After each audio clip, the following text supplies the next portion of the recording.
Yeah, so I am just going to put forward some of the analysis that's in bringing them home about this process, and some of the alternatives that are actually put forward in bringing them home about dealing with the real crisis that's out there in Aboriginal communities around social conditions and social issues, but dealing with those in a way that actually strengthens communities and honours Aboriginal culture and people rather than tearing people apart. Kevin Rudd in his apology. I'll just read a little bit. He says, the pain is searing. He's talking about bringing them home. The pain is searing. It screams from the pages.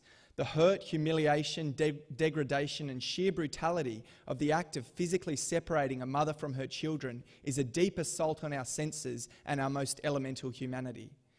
Very fine words, but when in this town there's police who go with child protection workers and go and rip from mothers' arms, and talk about some of the, and we can't talk about individual cases. You're not allowed under the Act to actually discuss individual cases, but threatening with pepper spray, threatening the mother with pepper sprays, threatening siblings with pepper spray who come to help the mother, ripping the child away, shoving it into a car screaming, shoving the kids into a car screaming, driving them away while the babies are wailing. That's happening today.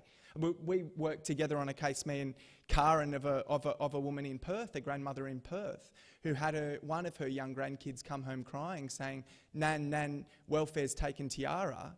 By the time she managed to actually get the story out of the school, that girl had actually been put on a plane and was on her way to Queensland. Queensland Child Safety had taken her, because her mum had run into problems with Queensland Child Safety, had taken her from the school without her grandmother's consent, and she was sitting on a farm with a white family, foster family in Gladstone.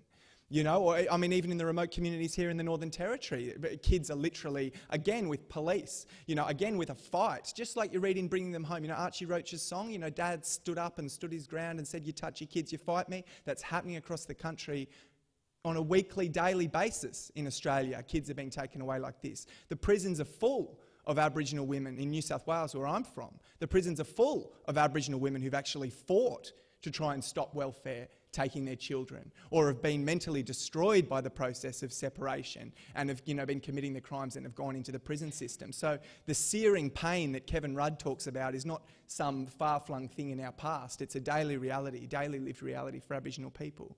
And again, what was this baby that was ripped away with the threat of pepper spray? What was that for? Was this mum beating the kid? Was there these pedophile rings? No, the child wasn't putting on weight. Right? The child wasn't putting on weight, and there's an opinion in the welfare department that that's because the mother's negligent. Never mind that the doctors say it's not the mother's negligence, but it's all right to go with pepper spray, and rip children away. I think we need to say this is child abuse. This is child abuse, this treatment of children and this forcible removal of children. Taking a child from a remote Indigenous community, putting it on a plane or putting it in a car, driving it hundreds of kilometres away, dumping it in either one of these temporary care homes that they've got where people come on rotation, 8-hour shifts to go in and look after kids, no qualifications. They advertise for backpackers to go into these temporary care homes, or being put with a white foster family somewhere, hundreds of kilometres away from your community, no one who speaks your language, no one who can understand what's going on. This is child abuse. This is actually child abuse. The way that these children are being treated. And as I said, in Bringing Them Home, itself. They highlight this, and I think it's a very important point, this point that Olga makes, that it's neglect. The removals are for neglect, overwhelmingly. And then they ask, well, what is neglect? And where does neglect come from? And it's not about denying that there aren't kids in real trouble. And it's not about denying that there aren't families that need really serious support to be able to look after kids. But it is about firstly saying that the neglect that exists in a disproportionate thing in Aboriginal communities, the source of that is actually government neglect. It's actually systematic refusal to give the communities the resources that they need to be able to develop. And Bringing Them Home is very, very clear that there needs to be a social justice investment package, community development investments to actually provide employment, provide the services, provide the opportunities in the communities if you really want to deal with neglect. But the other thing Bringing Them Home says is the discrimination, the paternalism, the racism is alive and well in the departments. I'll just read some of the quotes from the report. they talk about a cultural bias. They say, a focus on child saving, this is in 97, mind you, when it's nowhere near what we've got today. A focus on child saving facilitates blaming the family and viewing the problem as a product of pathology or dysfunction among the members of the family rather than as a product of the structural circumstances which that family's in. They say, we have seen that Indigenous families were historically categorised by their Aboriginality as morally deficient, and there's evidence that this attitude persists. Aboriginal families continue to be seen as the problem. Aboriginal children continue to be seen as savable if they can be separated from their dysfunctional, culturally deprived environment. Non-Aboriginals continue to feel that Aboriginal adults are hopeless and can't be changed. You know, that generation's a write-off. But Aboriginal children have got a chance. So if we can just get at the children, then maybe they've got a chance to develop. And they give some examples of cultural bias within the departments of child protection.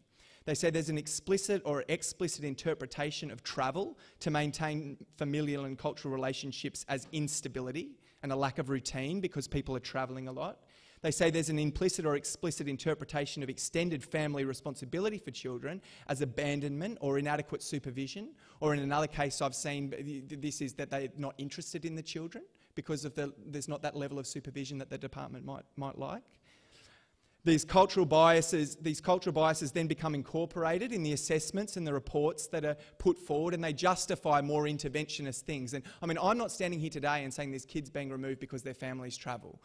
There's always something else, little trigger, as I said, the failure to thrive or something. But it is absolutely the case that family travelling, family coming to stay, these sorts of things turn up in the affidavits and are used against those families as evidence of their dysfunction in some way. It's no stability for the kids. There's no routine. You know, there's too many people coming through. They're going to too many houses. These things, you know, very much continue to inform child protection practice in this country, right across Australia.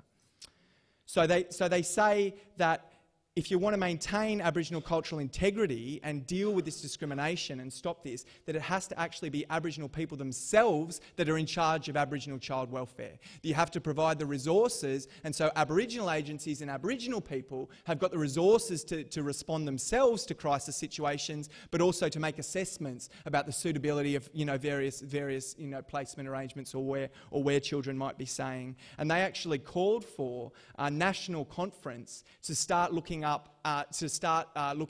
establishing alternative jurisdictions for Indigenous children within child protection to recognise this historical discrimination and the right of Aboriginal people to be able to stay together as families.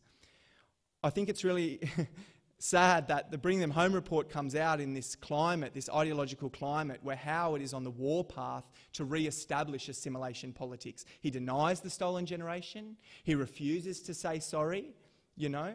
He denies the massacres that took place across Australia. He tries to say Aboriginal culture itself is somehow degenerate and violent. You know, it's Aboriginal culture itself that explains the high rates of assault, you know, that exist in Indigenous communities, not the historical violence that's been perpetrated on Aboriginal people. You know, no mention of, you know, your mate Wilshire, who got around here literally massacring Aboriginal kids, literally shooting Aboriginal kids, literally giving guns to other Aboriginal people, so-called native police, and telling them to go and slaughter whole camps. You know, the violence comes from the Aboriginal culture, but we've got Wilshire on a bloody street name down the road. But Aboriginal people are degenerate and violent. You know, this incredible war on the idea of Aboriginal self-determination to denigrate Aboriginal culture, where they systematically defund and break up all the community organisations that had been built through the 1970s and the 1980s, where they attack the idea of Aboriginal community control of Aboriginal service delivery. And then obviously this process culminates, they abolish ATSIC, culminates in the Northern Territory intervention. Full-blown, unapologetic assimilation is back. We've rebuilt the welfare board. You can go back on rations, you can have managers in charge of your communities, etc. You know, so that's the political backdrop. At this point in time, when Howard's doing all this and launching the intervention, it's not just in the Territory that people are suffering, it's across Australia that people are suffering with the re-emergence of this mass removal process. So I'm just going to wind up now because there's a lot of people here who've got some good things to say, but I wanted to show you just two graphs quickly about the Northern Territory Child Protection System, which will give you a little bit of an indication of why some of us are so upset.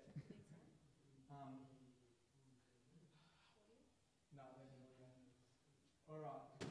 This is the annual real expenditure on out-of-home care per child, right? Look, that's the territory at the end. 100 grand per child per year that they have in care. More than $300 a night. More than $300 a night it costs to keep a kid in out-of-home care, right? That's not the money that's paid to the carers, the whole bureaucracy that goes along with the child protection system, etc., you know? And these care homes that they've got going on, the private companies getting money off this stuff. But $100,000 per year. This is from the Productivity Commission. Why not give Barbara Shaw 100 grand, you know, 100 grand and a budget to do the work she does every single day, slogging her guts out to make sure the kids at Mount Nancy, you know, are looked after properly and are developing healthy. Where's her 100 grand? No, they're cutting the welfare money. She's got to live on a basics card, you know. But 100 grand to take a kid away, dump it in some home somewhere, etc., you know.